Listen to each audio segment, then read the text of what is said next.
Mr. Dithers, what is Judaism exactly?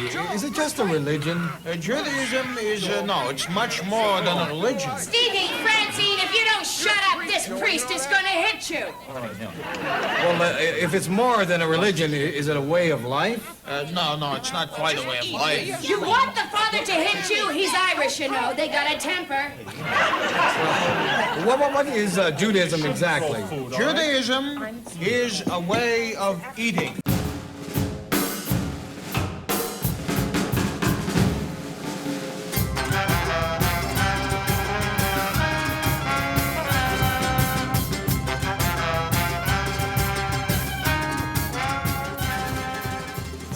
Welcome to Amusing Jews, where we celebrate Jewish contributors and contributions to American popular culture. I'm Jonathan Friedmann. And I'm Joey Angelfield. Producer-engineer Mike Tomren is working somewhere behind the scenes. Amusing Jews is a project of Adat Chaverim, Congregation for Humanistic Judaism, the Jewish Museum of the American West, and Atheists United Studios. Hey, Joey.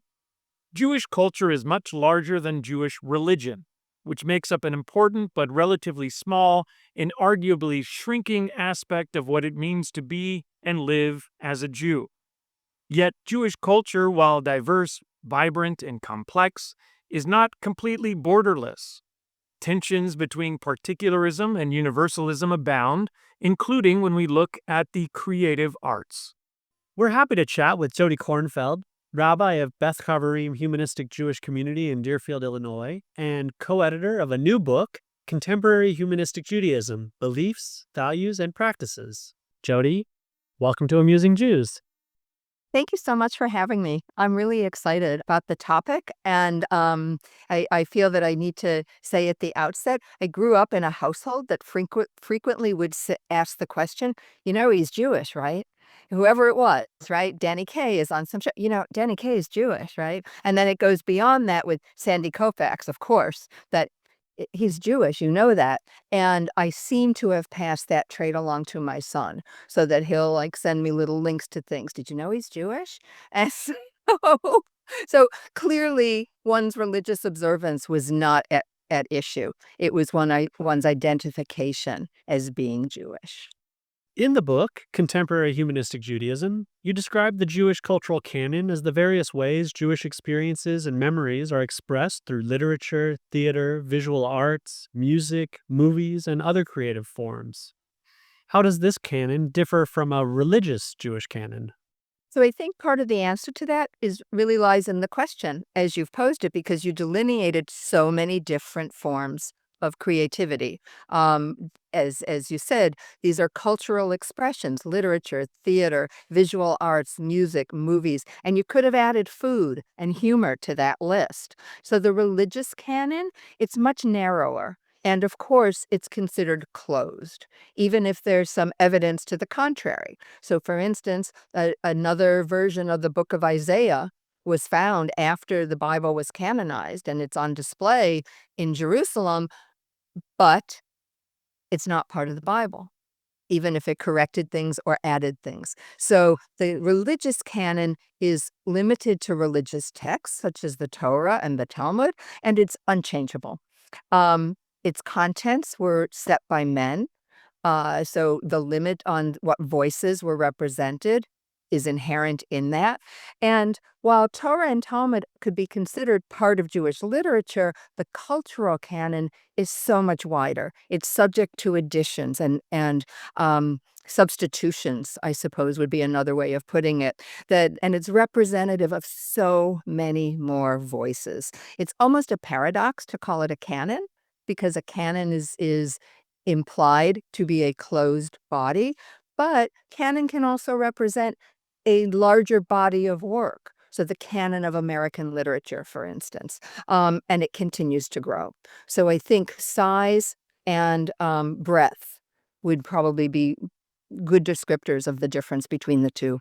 I think also when we think of the root of the term canon from the Greek usage back in the day, which was borrowed by the canonizers of the Hebrew Bible and so forth, they were really looking for quality. So the best representative genres or whatever it might be were the things that made it into the canon. So if we look at that in terms of pop culture, we also have this ability to kind of curate and be quality control um, players in that, as well as we're sort of thinking about what is our canon and what do we keep in and what do we keep out. Not that, we have to rely on something that's prefixed, as you're saying, but we can also like kick out the bad stuff as it arises as well. I think we might consider that, oftentimes good ideas rise and bad ideas fall. And so we don't need like a rating system to know that. We just sort of, it doesn't sit well with us, or it's not well received, or whichever way we want to do it. Some things are limited by their time period. They might be rediscovered later on and be seen to have value. Other things that are considered classics, right? That you read it and you're kind of like, whoa, that's considered a classic in American Jewish literature? I mean, I plodded through Call It Sleep by Henry Roth. And yet, if you look at the body of American Jewish literature, that is always on it. Enjoying the show? Click like and subscribe. One point made in the book is that seeing the Hebrew Bible as the beginning of Jewish literature, as opposed to the foundation of Jewish religiosity, allows us to view the text as a cultural product without the usual apologetics and cognitive dissonance that arise from a religious reading. Could you elaborate? The Bible was written by human beings who had a particular agenda, and that agenda was both theological and national. It was to advance the formation of the Israelitic nation and the belief in the biblical God Yahweh. So everything was really pushed toward that end. It's not a history book. It's not divinely written. It's not divinely, from a humanistic point of view, it's not even divinely inspired, which is sort of where the Reform movement, I think, comes down. It's not divinely written, but it's divinely inspired. And once that perspective is articulated, it removes the text from this idea of divine authorship. That allows us a different viewpoint. The Bible, it's filled with fascinating characters, including the biblical God, and they display so many characteristics: hubris or creativity or jealousy, family rivalries, siblings that are less than stellar examples of how one should relate to one's siblings, right? And so what happens is that the book comes alive with metaphor, and it gives us the vocabulary to take a look at our own relationships and our own family structures and our own national issues, and see it with that as sort of the reference. And they, like any good piece of literature, then it can find its way into our own lives.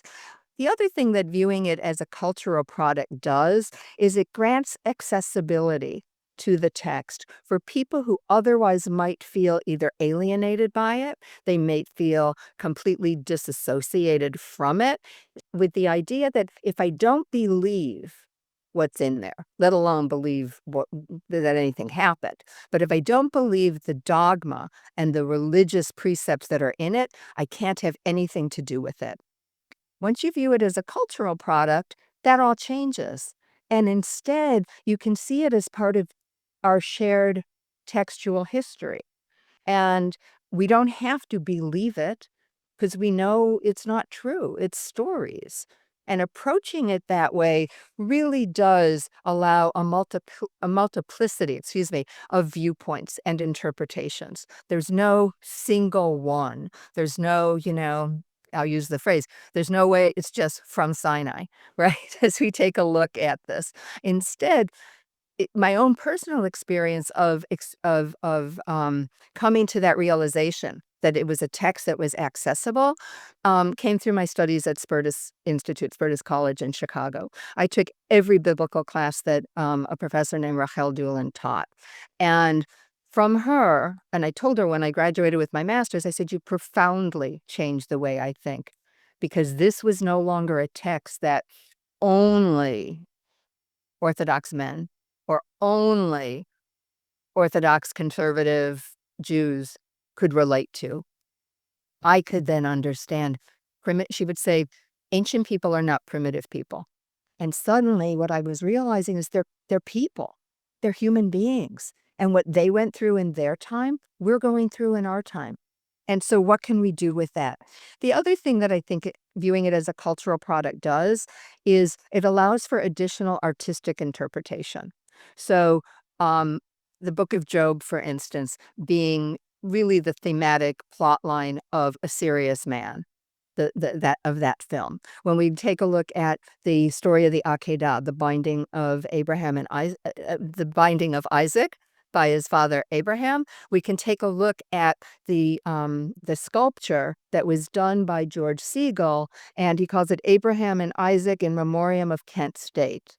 And what he did in that, he depicted Isaac in running shorts and Abraham in jeans with a knife in his hand. And what he was saying, especially in protest of the Vietnam War, which that was going on at Kent State, was we as parents, we as fathers, we continue to sacrifice our sons. So we're not time-bound.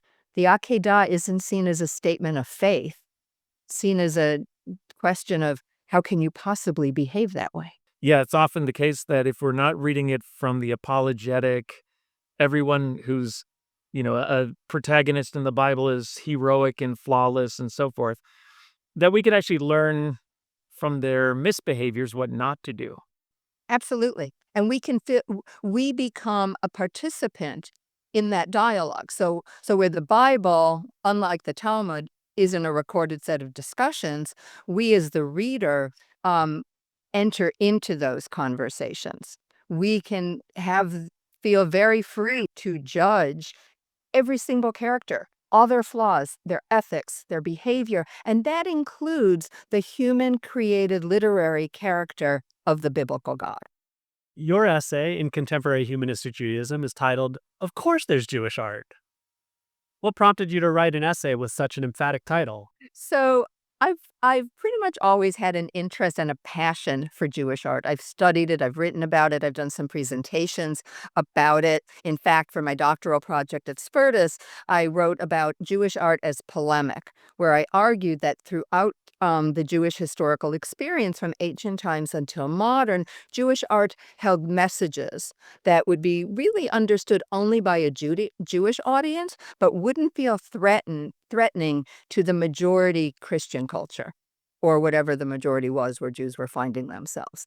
So an example of that would be the mosaic floors that were in ancient synagogues at Beit Alpha and Sepphoris, and they come from the 5th and 6th century, and they had depictions of the Greek god Helios. But these mosaics were on the floor. And you kind of say, well, it's in a synagogue, that's weird enough, but it's on the floor, so wouldn't people think that's disrespectful? And instead, what I considered was it's not disrespectful. It was consistent with architectural design at the time. And for Jews, the message was these gods over here, they hold no sway on us. In fact, we can just walk on them. They're not subject to being idols. The other thing is the emphatic title is also a counterpoint to an argument that is still heard, though less loudly these days, and that has to do with the second commandment, prohibition on graven images. That, in fact, it's a prohibition against idolatry. It was never a prohibition against the images themselves. And Jews were then considered to be an aniconic people of the book, but not people of images. And in fact, Jews are human beings. They've always been human beings. And so that artistic urge, that creative urge, I think was present throughout. So I wanted to really emphasize those kinds of things. There had been sort of an argument that there could not be Jewish art because Jews didn't have an identifiable homeland. They didn't have a place. And so without a place, how could you name something Jewish art? You might say, there's Greek art. Well, that came from Greece, right? But what were Jews to be doing? And when we shift that paradigm and look across time and space, instead of seeing what's lacking, we could see Jewish art has always existed, regardless of location. Jews have shared a tradition, an ancestry, a textual history, a vocabulary of faith, even where the faith was questioned. And so I really wanted to make the point that even if there are doubters still out there, is there such a thing as Jewish art? Yeah, there really is such a thing. And they may be harder to discern because we're representing different kinds of backgrounds as well. But then when we move into the modern times, what we have happening, Jews are leading figures in almost every art movement that there was. So if we think of Cubism, we've got Chagall and Modigliani. We think of Impressionism, we've got Camille Pissarro. If we think of pop art, we've got George Siegel. If we think about abstract expressionism, we've got Mark Rothko. We think about kinetic art, we've got Yaakov Agam. And so to suggest that Jews aren't artistic or didn't care about art belies the historical truth. You note that when Jewish culture entered modernity, the images Jewish artists created included both Jewish and non-Jewish subjects as their world and worldview expanded. What, in your view, constitutes Jewish culture in the modern age, and how does this inform what qualifies as so-called Jewish art? I think that just like the canon, the cultural canon is wider. I think that what happens with Jewish culture is it too gets wider and wider, and we kind of approach and are arriving at a point where we can say that uh, rather than having things being Ashkenaz eccentric, which is, sort of a category error that I think we all make, we can open it up and see, oh, there's these tremendous contributions from the Sephardim and Mizrahi Jews. It's just that we didn't know about them. When we move beyond things that were written and created by men, then we can start to see, oh, wait a minute, there's all this other stuff that was created by women, by Jews of color, by people who are otherwise marginalized. So modernity has given us the ability to widen the lens that we're taking a look at. Then where that sort of leads into, well, what's Jewish art if the themes are starting to get or the content of Jewish art is starting to become more universal. I think I would put myself in the category of agreeing with the sculptor Jacques Lipschitz. And he said, Jewish art is Jewish if a Jew creates it. So we're taking a look not just at the content, what does the painting look like? What does the photograph look like? What does the music sound like? But we're taking a look at context. What do we learn about the entire background of the artist, the musician, the writer? Because they're bringing that forward to their creation. And so it might not at first look like it has a Jewish theme.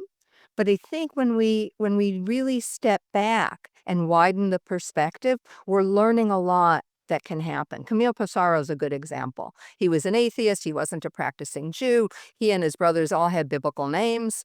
And yet, when you take a look at a painting of a French peasant, for instance, not a Jewish girl, I mean, we pretty much know that.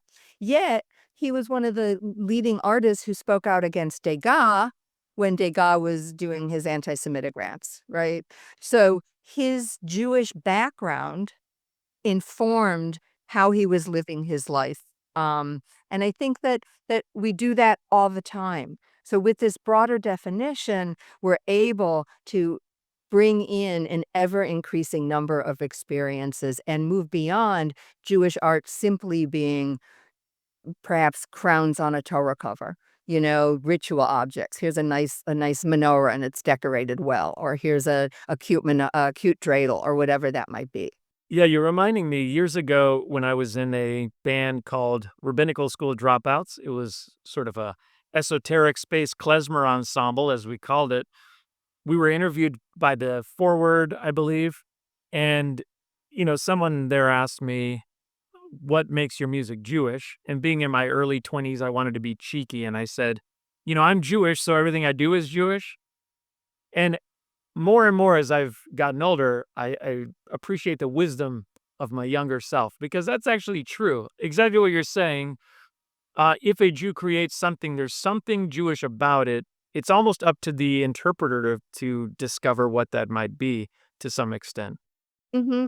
And Marc Chagall, I'm paraphrasing him, I think I quoted in my essay, said that if I were not a Jew, what I create would be entirely different. That we do bring that perspective, and it sort of goes back to my cultural Jewish upbringing in a conservative household. All right, we need to note that piece, but the cultural piece of, well, he's Jewish.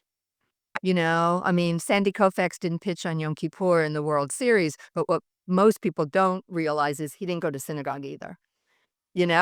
So it was never about a person's religiosity or level of observance.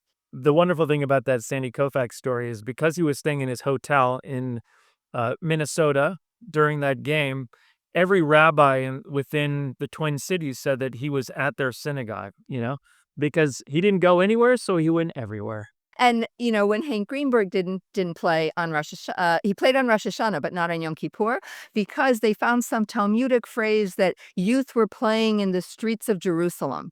And so since youth were playing, never mind baseball hadn't been invented, but since youth were playing, he had like rabbinic blessing to go ahead and play. It seems that moving away from strict definitions of Jewish culture not only expands what might be understood by that term, but also more realistically reflects the diversity of Jewish lives and perspectives. Would you agree? I absolutely agree with that. I have not done, for instance, 23andMe, but I suspect it would be 100% Ashkenazic.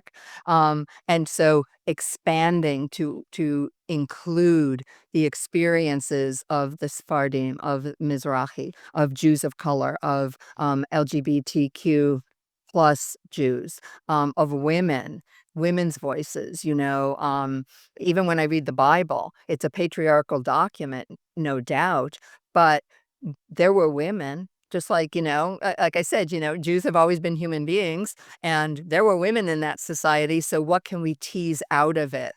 So I absolutely agree that that when we get away from strict religious definitions and we move to an ever expansive definition of Jewish culture, it's going to include more. Oftentimes, the Jewish content of a creative work is hidden beneath the surface. You include abstract expressionist Mark Rothko as a creator of Jewish works, yet his mature paintings typically feature just 2 or 3 rectangles. Some view these austere color-filled paintings as representing mass open graves of the Holocaust. What role does the audience play in defining a Jewish work of art, or literature, or music, or dance, etc.? As I think about that question, I think that there's sort of an unspoken contract between an artist and their audience, and whether that is a viewer, whether it's a reader, whether it's a participant, that unspoken contract results from the invitation that the work of art represents. The illusions and the meanings that are in these things, I think, are activated by the audience. An artist may have one set of intentions, and the viewer may come away with something entirely different. I'm reminded that a lot of years ago, when I was teaching my 3rd grade Sunday school class, I was talking about Jewish art and Jewish artists, and I showed 2 different color fields by Rothko. And one was red and orange, and one was either blue and white or blue and black. I can't quite remember. And I said, "Is this Jewish art?" And one of my students said, the one that was red and orange was not Jewish art. But the one that was blue, that had blue in it, that was Jewish art, because blue is a Jewish color. So you're talking about the same artist, the same kind of thing, And again, when we start to think about context, Rothko was the only one among his siblings who was sent to a cheder, a very strict upbringing. So I look at his abstract expressionism as sort of a rebellion against that. Instead of everything being so tight, we're going to get it down to its bare essence and still be able to express what we need to see. I think also in the book we have an article by Judith Seid about secular spirituality, and she recounts the idea of union and communion that comes from being one voice among many. So whether she was singing in a small group, whether it was 100, or whether she was on a protest march and people were singing and there were, thousands and just scores of people singing at the same time, it transcended her beyond just what she was saying. So that experience, it's very different, of course, than passive listening. And so I think the role of the audience, the role of being a participant, is very much it's sort of a mutual situation between the creator, human, and yeah, not that creator, between the artistic creator and the audience. For members of our audience who'd like to explore the wide world of Jewish arts, what are some good and perhaps less obvious places to start? So at the end of the book, we include a section called Go Forth and Learn. And that has both recommendations of written material as well as non-textual material, such as film and paintings and music and things like that. It's only a starting point because, after all, at some point we had to turn the manuscript in and get the book published, because that section could have been as big and growing as the rest of the book. So that's one place to start with what's in there. Generally, I would suggest historical fiction, historical Jewish fiction, because again, if it's going to take the reader to a time and place that they're not otherwise familiar with, they're going to learn something about the Jewish experience. And the different authors that I've read in that kind of genre pretty much have done their homework. So we can rely on it. Again, it's not a history. These aren't history books, but they've done their research, so it has more than just a single kernel of truth. I'd also suggest that, as far as a less obvious place, are children's books, because they really reflect the author's experiences. For example, that classic book, The Keeping Quilt by Patricia Polacco, she not only has, the Keeping Quilt becomes the chuppah at generational weddings until her very own, which was an interfaith marriage. And so it's going to give the Jewish experience in a way that it's simple, it's elegant, and eloquent. Looking at Maurice Sendak is another way to do that, with Where the Wild Things Are, for instance, and particularly for kids, but I think for their parents as well. They know all of these books. They just don't know that there's a Jewish backstory to them. And so with Sendak, the characters, the wild things, were really depictions of his relatives. That, they spoke this guttural Yiddish, and they would come right up to him and pinch his cheek. "Oi, look at you," that kind of thing. They were terrifying to him as a child. So I think that there's a universality to that experience. But again, most people just read it at face value and aren't able to kind of go beyond that. Another example, I think, would be the comic book industry. And so we're talking about a lot of pop culture kinds of things to add to this Jewish cultural canon. That industry was founded by Jews because they were discriminated against and couldn't get jobs. And so they sort of started this, and Superman has quite the Jewish backstory. His origin story is the same as Moses, and then he triumphs with, the triumph of good over evil. When that book comes out, the comic book first comes out by two Jewish boys. It's at the time of the rise of Nazism in Germany. So if we can read the Bible as metaphor, we certainly can be taking a look at some of these other kinds of things, musically, and I tread lightly, Jonathan, because this is your territory. But Somewhere Over the Rainbow was the story of the immigrant experience and coming to America and what that was. It's a lovely song in The Wizard of Oz. But again, when we consider the writers are Jewish and immigrants, and here's what they're going to be addressing, that also, content and context, I think, helps widen all of that. Well, thank you so much, Jodi, for providing context and content. It's really lovely to speak with you. Thank you. I've had a good time. Thanks for inviting me. And to our audience, now back to your regularly scheduled lives. Amusing Jews is here to amuse you. If you like being amused, go ahead and click like and subscribe.